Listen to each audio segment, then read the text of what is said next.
Anong masasabi ni anong masasabi ni Alan Peter Cayetano? Number one, sa 5 sinabi ni Director, 6 ang mali. Okay? Sinabi niyang ibibigay niya warrant, sabi niya ibibigay niya yung report, sabi niya papakita niya na hindi sila yung gumulpe, sinabi niya na hindi sila nag-inspection ng mga... Tulad nun, hindi daw sila nag-i-inspeksyon ng sasakyan. Ang daming video, nag-i-inspeksyon ng sasakyan. Hindi daw sila ng bugbog. Ang dami nakikita na binububog nila, sinakay pa nila sa sasakyan yung taga-usaa. Magbibigay daw siya ng report, nasa kotse lang daw niya. Hanggang ngayon, hindi niya pa nabibigay yung report. Yan yung problema eh. Consistent si Matibag na lahat ng sinasabi niya kabaliktaran. Para siya si Claire Castro. Alam mo kung bakit? Kapag nagsisinungaling ka kasi, kahit gaano ka kagaling magsinungaling, mahuhuli at mahuhuli ka kasi nga nagsisinungaling ka. Pag nagsasabi ka ng totoo, kahit paikot-ikutin ka nila, kahit gawin nilang paatras yung tanong, kaya mo sagutin. Kasi nga, yun yung totoo, yun yung nasa puso mo, nasa isip mo. Pero pag sinungaling ka, ganyan. Lahat ng sinasabi mo, babalik sa'yo. kotse. Tapos sinabi niya pa ulit-ulit yesterday, walang NBI sa Senado. PNP na mismo nagsabi. So ang problema, the director seems to be lying to someone. He's lying to the palace, he's lying to me, he's lying to us, he's lying to ano. So ayusin niya muna sarili niya, 'di ba? They're under investigation also eh. So, ilabas niya muna lahat ng facts bago kami mag-usap. Which is totoo ha. Ito pa isa Ito yung ano nila Ma'am, una-una wala nga pong taga-NBI dun eh. So wala po magpapaputok ng baril na taga-NBI po. Wala daw magpapaputok na baril ng mga taga-NBI. Wala magpapaputok na baril ng taga-NBI confidently.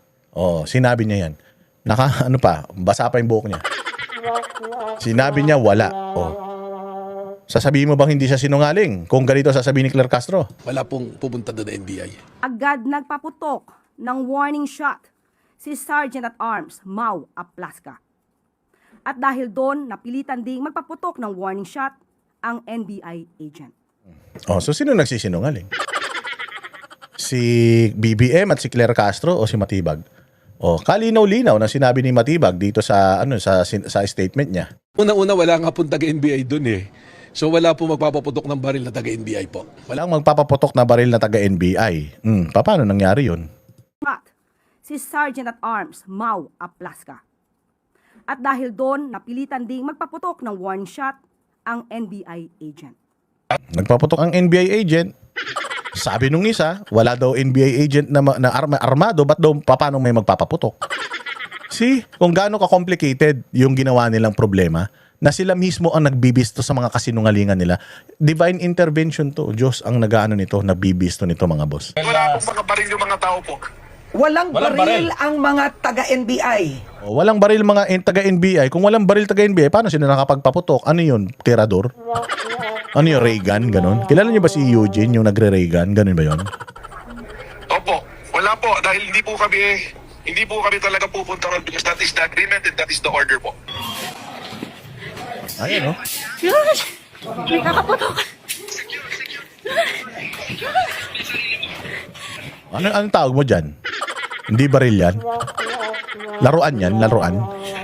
May kumaputok.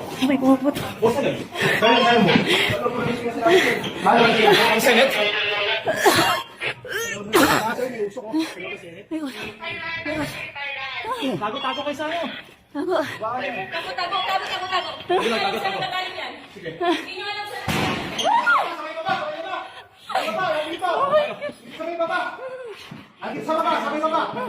Ayan linaw, may baril. Diyos ko, Lord. Di ba dito pa lang, wala na. Ano na, X na. Lang Diyo na yan. Again, sorry, Director Matibag, that we have to do this. Statement mo naman lahat yung mga ginagamit namin. Hindi naman pinag-invento, hindi naman AI yan. Yan yung actual. Nilagyan ko pa ng subtitle para maintindihan yung salita. Baka yung iba, mali lang yung spelling, pero accurate man yan, yung subtitle. Ikaw naman nagsabi ng lahat na ito, and siguro naman since you've yung interview mo public, hindi naman yan private, so pwede namin reactionan siguro, di ba? Itong ginagawa namin, nire-reactionan lang namin. Yung pagkakaintindi namin, hindi lang kami nag-agree sa mga pinagsasabi mo minsan, may mga nag-agree naman kami. Pero karamihan talaga sinasabi mo, hindi kami nag-agree. And we hate it na yung mga nasa gobyerno nagsisinungaling. Kasi nagsinungaling na si Bongbong sa mga Pilipino eh. Nagsinungaling na yung Congress sa Pilipino eh. Nagsinungaling na yung mga politiko sa Pilipino eh. Nagsinungaling na dati yung PNP sa mga Pilipino, si Boyeng Rimulya, sila John Vic Rimulya, nagsinungaling na sila eh. So ayaw na namin dagdagan pa ng panibagong sinungaling. Ang dami-dami na sinungaling, wag na po kayong dumagdag. O kung halimbawa man po na nautusan kayo, I think inutos na rin naman ito sa iba. Tinanggihan nila eh, sir, have the dignity to say no kung alam mong kung alam ninyo na makakasama sa bayan natin. Ang pangit na ng tingin ng taong bayan lalo na ng international community sa atin. Kaya sana lang maayos natin ito, maibalik natin sa dati, and kayo yung mga nasa gobyerno, dapat kayo yung katulong ng bayan at ng mamamayan na magsaayos nito, hindi manggulo. Oh, hindi ba? So pasensya na sir, huwag ka mapipikon. Napakapikon mo pa naman, pumapatol ka pa naman. Oh, may kapangyarihan ka, meron kang badge, meron kang baril, may mga bodyguard ka, sino ba naman kami? Pero wala, kailangan namin tong gawin, sir. O kasi kapag ka nagkibit-balikat na lang kami doon sa mga nangyayaring ganito, wala na. Wala na mangyayari sa bayan natin. Mahal namin yung bayan natin eh, di ba? Lalong-lalo na pasweldo ng taong bayan. O kahit walang mga trabaho, walang mga sinusweldo yung mga tao, every time that we consume something, nagbabayad kami ng buwis. So kay Yossi, Candy, Jean Pomelo, nagbabayad po kami ng buwis. So, yung buwis na yan, part ng buwis na binabayad ng mga Pilipino napupunta sa inyo. Napakaswerte nga ninyo, kayo may trabaho, yung iba wala. Mantakin mo, pinapasweldo kayo ng mga taong walang trabaho, imagine. So sana lang, bigyan nyo ng importansya, bigyan nyo ng dangal yung mga posisyon ninyo. Kasi napakaswerte ninyo na nandiyan kayo sa posisyon na yan, and you are overqualified if I'm not mistaken. Napaka-qualified man kayo sa mga trabaho na yan.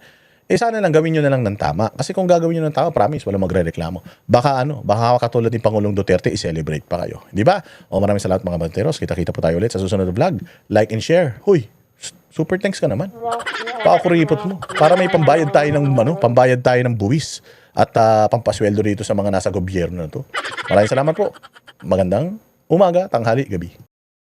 Kami ang boses ng masa, hindi natatakot. Katotohanan lang, di kami nalulunod.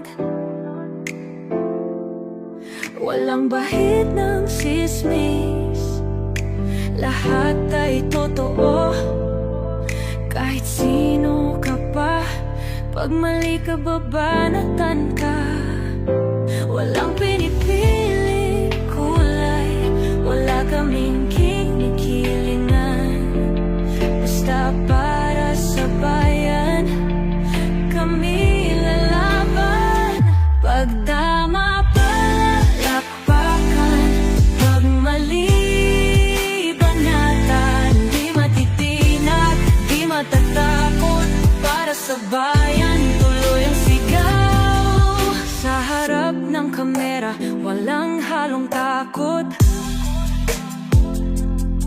Mga baluktot, lahat kayo'y